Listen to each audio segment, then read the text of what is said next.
Often one of the first questions I get after a performance is, why did we set up the orchestra in a particular way? I thought I would take a minute to talk a little bit about the orchestra setup on stage.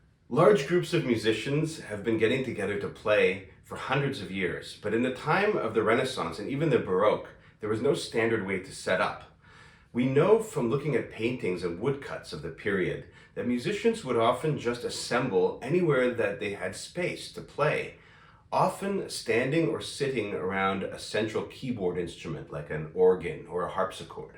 In the classical period, the period of Mozart and Haydn, the instruments and the setup of the orchestra started to become more standardized, although there were still some variations. We know that Mozart performed some of his piano concertos with the woodwinds standing around the piano in the front, and the performance of Haydn's string quartets was often with the first violin standing up and the rest of the musicians seated. By the time we get to Beethoven and the Romantics, the orchestra setup was pretty much uniform. The two violin groups were split, one on the left and one on the right of the conductor.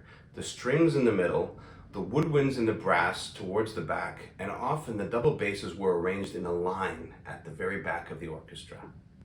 In the Romantic period, as more and more instruments were added to the symphony orchestra, something else became important on stage, which was preserving sight lines to a very important new addition of the symphony orchestra, the conductor.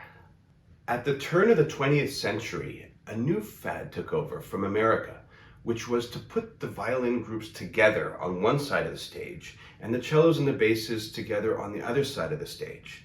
Some people like to attribute this to Leopold Stokowski, but personally, I think this tradition predates Stokowski and may in fact have come out of the earliest days of sound recording, when it was very important to separate the treble instruments from the bass.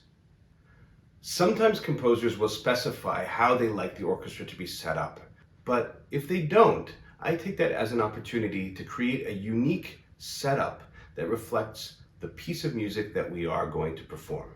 I hope that this video has answered at least some of your questions, and next time you're at a KSO concert, have a look to see what we're doing on stage that might be different. Thanks for listening.